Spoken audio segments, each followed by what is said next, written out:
An interleague matchup. It's the Minnesota Twins against the Arizona Diamondbacks. And the first pitch is coming up, so we send you out to Gary Thorne in Arizona. Ticket sales for this one, 49,000 plus. Limit the production of Justin Upton, you got a chance to win. The question is, how do you do it? 2K Sports and Major League Baseball welcomes you. I'm Gary Thorne with Steve Phillips and John Kruk. Starting pitcher is going to be Brandon McCarthy. Steve, he's facing the Minnesota lineup today. Tell us his thoughts.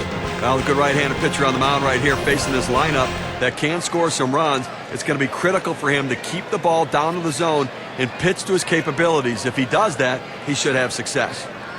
Got a chance now to see that lineup for the Twins. Any of these bats stand out, John? Well, the big Canadian Justin Morneau, that big swooping swing from that left-handed batter's box, but he can do a lot of damage.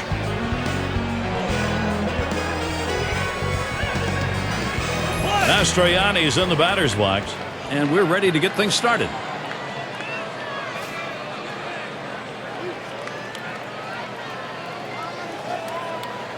Cut fastball swung on and missed. 0-1.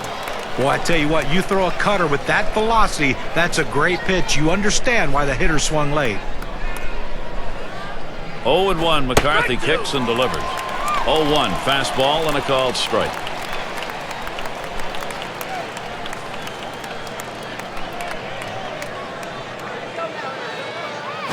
On the ground to second. And that one eats him up. And we'll have no play on that one. That'll go as an error. And he's on. It's a costly error to allow him to reach base. Carroll at the plate.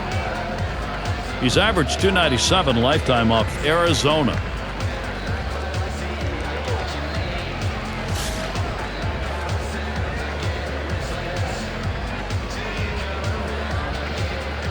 McCarthy, the delivery.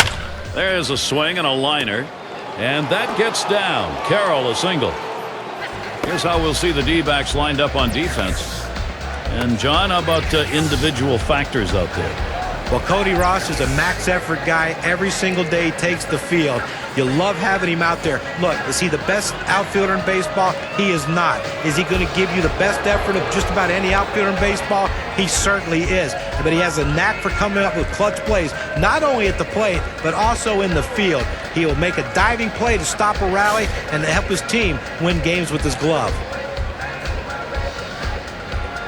Runners at first and second. Nobody out. Oh, and they're going to try for the double steal. Oh, and they get that one on the out. Couldn't get the double part of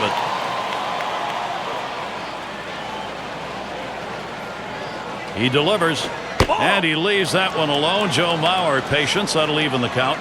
You know, last year was a bit of a letdown season for the Diamondbacks as they gave up their claim as the best in the National League West. Not a huge letdown by any means, though, as it would have been very difficult to recapture the magic they had in 2011. Smash towards the middle. Caught. Pennington. Steve, tell you about the Diamondbacks. Injury is a big part of why they could not repeat.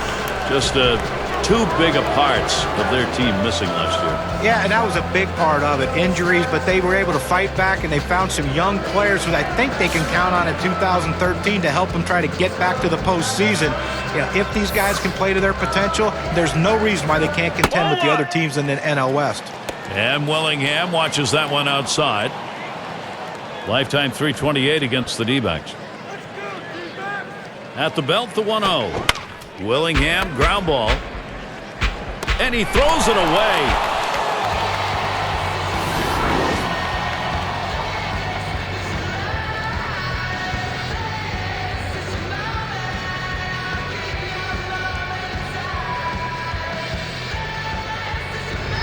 Justin Morneau will stand in, 2 down.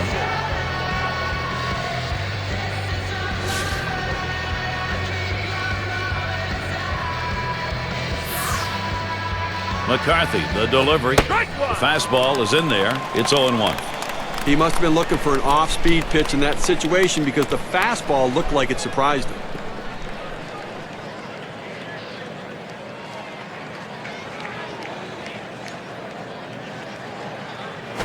Strike 2. Morneau falls behind on that one. At 0-2, you're in complete control right now, so I'm throwing him something out of the strike zone to see if I can get him to chase.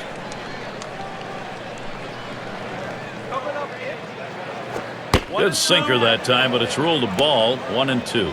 Now, 1-2 is a pitcher's count, so there's no reason to give him a good pitch to hit right here.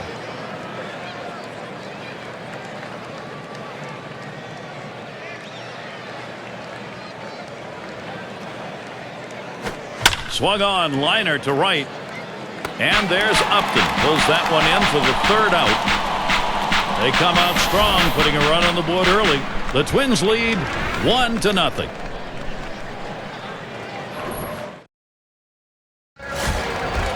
Minnesota starters on the mound. Here's a look.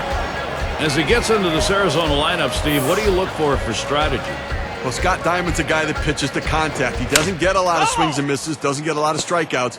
The defense needs to be ready. He needs to keep the hitters off balance by changing speeds and getting movement on his pitches. He swings now and really hit that. Oh, he's there, but he cannot make the catch.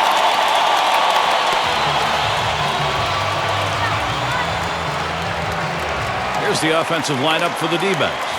Now, John, anyone in particular we should keep an eye on?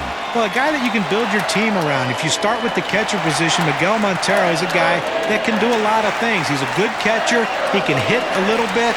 What he needs to do, though, is cut down on his strikeouts, show a little more plate discipline, and if he does, he can be one of the more complete catchers in all of baseball. Here's the delivery. Lays off a called strike at the knees, 0-1. That 12-6 curveball just fell off the table. He started in the strike zone and dropped it down to the bottom of the zone for a strike. The pitch. And he leaves that one alone. Aaron Hill showing patience, evening the count. A career .267 number off the Twins. Foul fastball. Now the count 1-2.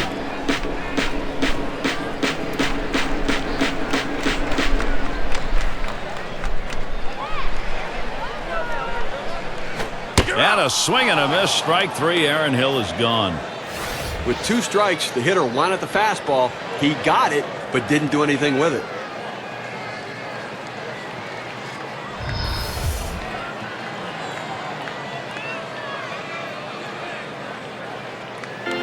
We'll take a moment here to show you how the Twins will stack up on defense.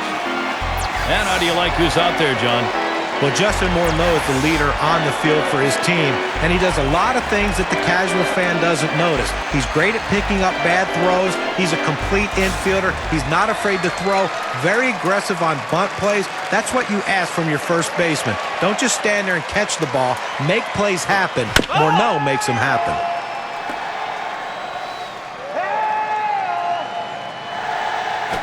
Low for a ball to Upton.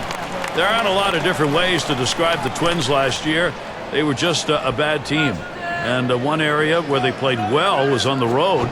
For a team that lacked direction last year, that's something they can build on for the coming year. Look at the makeup of the Twins team. They still have leadership. That is something that comes into play when you're out there on those long road trips. And it's why they were able to go 35-46 on the road last season. It might not sound like much, but it was leaps and bounds better than how they played at home.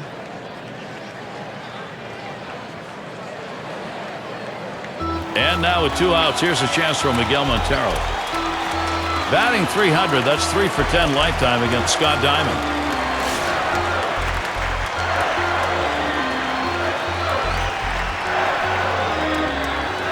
Ross at second.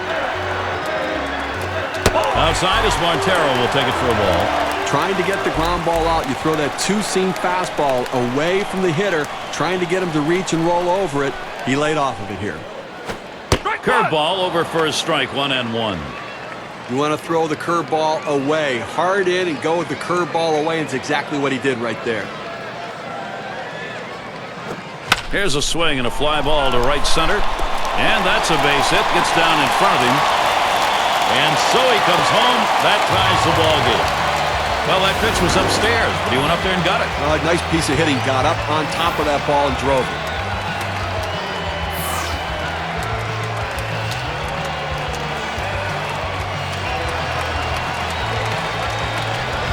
Chance here with 2 down for Paul Goldschmidt. This club knew it had to match some production here, and they've done it. And that lead didn't last long as their bats came out swinging here early in this one, Gary. Swinging and connecting. You know, there's nothing like a little early action to get this crowd involved. That one's wide. Diamond misses. Well, they keep the home crowd in it by responding early, getting themselves back in it, getting the fans on their feet. Pauses, and now the 1-0. Here's a swing and a liner to left center. And that'll put Goldschmidt on first. Montero on his way to third. He's still going. He's headed for the plate. He scores, counted, and no longer tied. Well, the hitter makes an adjustment going down on the pitch at the bottom of the strike zone and drives it here. And you get a run scored if you're in that at-bat. What you want to do is make contact. He did. That pays off.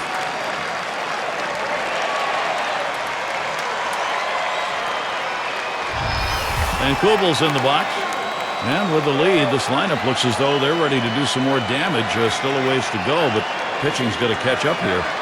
Well, you always want to be the team that jumps out early, guys, especially when you can provide that valuable run support for your starter.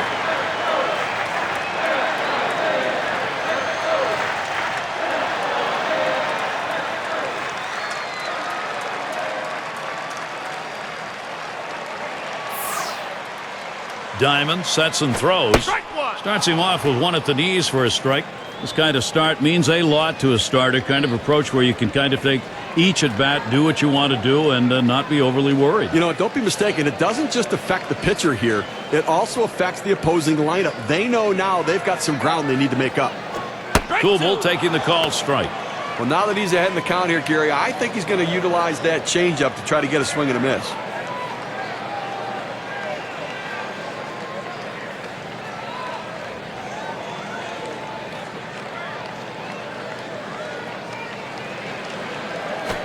That one's wide. Diamond misses. They thought maybe the hitter was going to open up at the plate. They went with the soft pitch, the curveball, down and away, but he couldn't chase.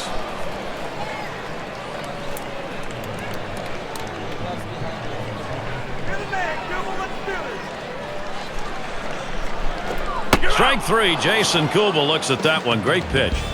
And Scott Diamond, he'll head in.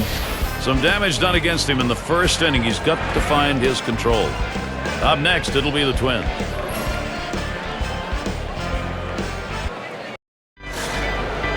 And Parmali's batting.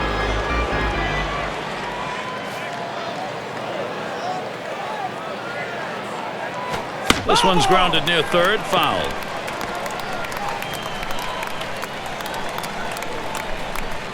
On the way. Waves at that fastball in the hole now, 0-2. Well, great pitch selection right there with that fastball. He was looking off speed. You could tell by the swing, and the fastball surprised him.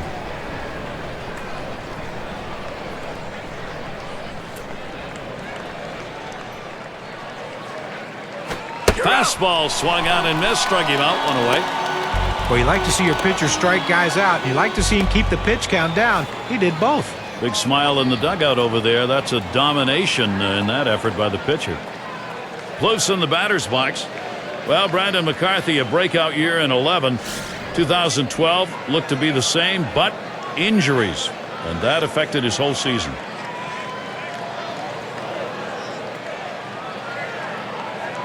A swing line to left center, and that's through a base hit. For McCarthy, good in the starts he did make. 3.24, scariest moment. He was hit by that line drive right on the head that effectively ended the season. And what a shame for him and for the A's. He was having a terrific season last year, and that obviously set him back, and it was so scary it was life-threatening. Thank goodness he's back healthy and able to pitch again.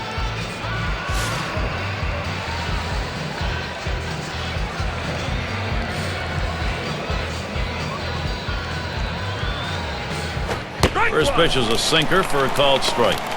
We're going to get a chance to see that nasty sinker ball of his. That pitch has some serious bite and action at the end.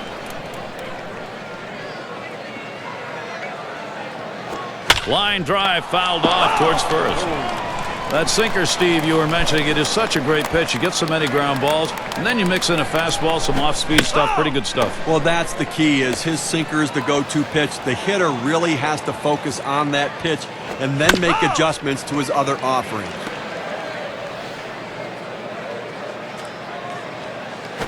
Sinker's taken. Strike 3 called. Out number 2. That's a pretty fast pitch right there, and hard to get that much break on it. Well, it's going to move outside on him, but it's still a good-looking pitch to hit. A pitch like that, he should be able to drive the other way. John, he did get caught looking for something on the inside part of the plate, and it looked like it caught him off guard.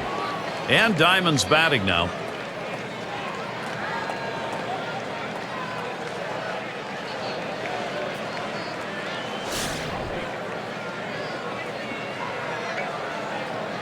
A runner on first with 2 outs. Hit sharply towards the hole, and he cannot come up with it. And he's got a chance at third. Well, you know what? I've seen better swings in a park, but the pitcher able to pick up a base hit right there, and hey, nothing like helping yourself.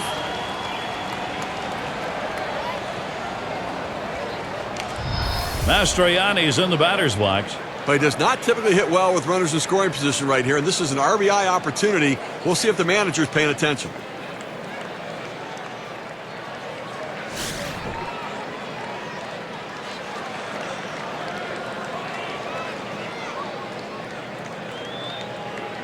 And the first pitch. And it goes foul. The pitch. Looks at that curveball. That's a strike. He's behind 0-2. Well, with an 0-2 count, this guy does not dally around. If I'm hitting right here, I'm looking for that fastball. There's a swing and a smash. And to Ross. And that's going to do it in this half inning. They pick up no runs on a hit, and they leave 2 on. Arizona 2, Minnesota 1.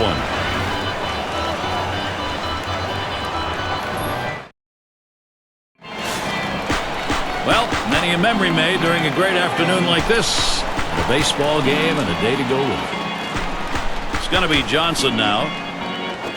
2 hits on 2 at-bats. Lifetime against Scott Diamond.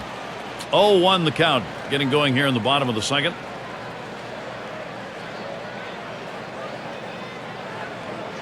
Here's the pitch. Swung on, hit. He stops at first.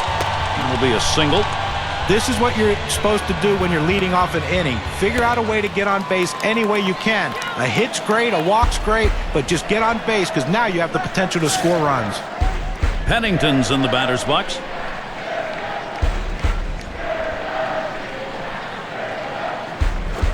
Just missed with the fastball. 1-0. Well, what types of pitches have been put in play here today? Here's a quick breakdown of exactly that. Well, guys, that hit up the middle. But he stays with it. Gets the out. That's how you do it. They get the lead runner at second base, but I think they would have liked to have gotten 2 right there. It's going to be McCarthy.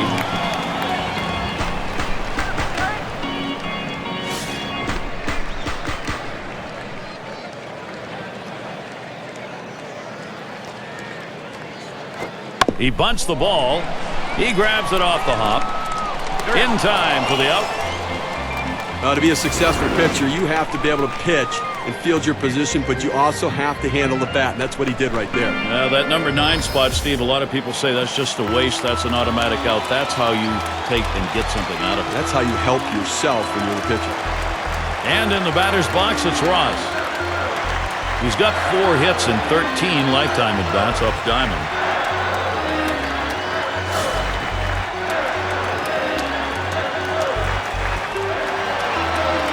Pennington, the runner at second. And Ross settles in for the first pitch. And he bobbles this thing. But he recovers in time, makes the play. Good work. So they pick up a hit, but leave a man at second and fail to score. Up next, it'll be the Twins.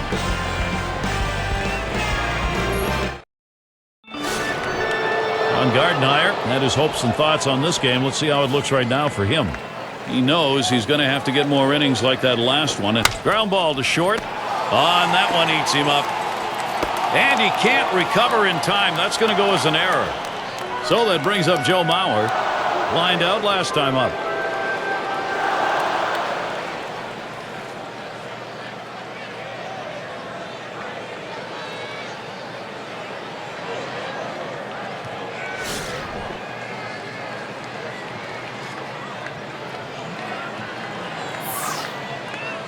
Oh, he takes off for second. And he is out trying to take second.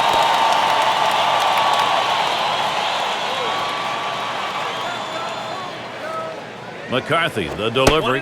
And he leaves that one alone. Joe Mauer, patience. That'll even the count.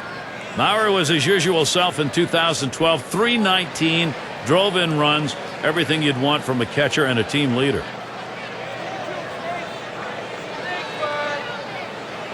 Hit up the middle. So they are unable to make the play. And he throws it in the dirt.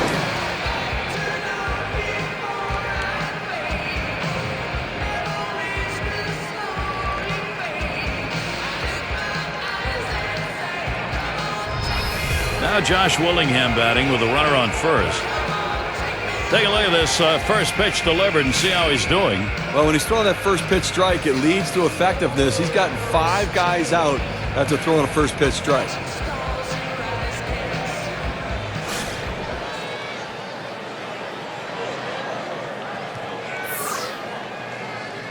Here's the delivery. Swing and a miss on the cutter. 0-1. He's lifetime 3 for 3 off McCarthy.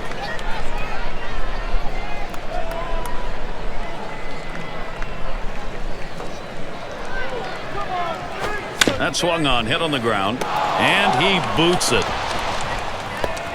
And that's going to bring up Justin Morneau. Flew out last time.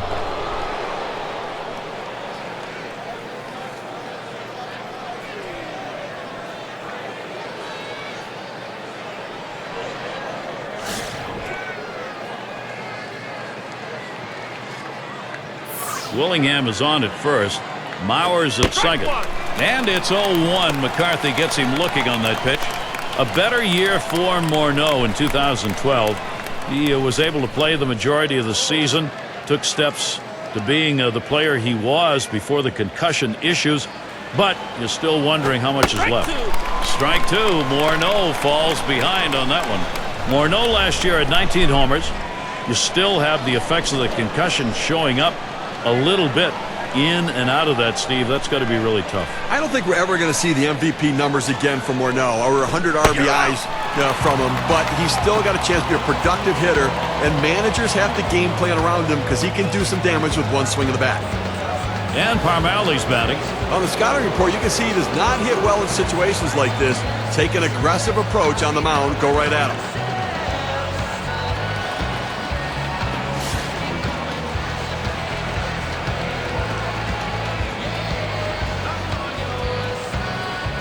First pitch of the at-bat now. Hit in the air to left center. He can't get it. Here comes Mauer for the plate. And Mauer scores.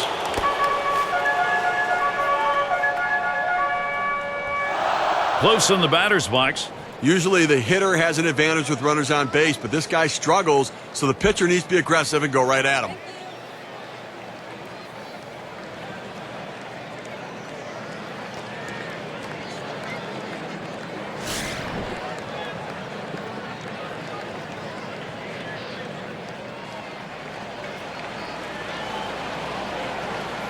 Here's the delivery.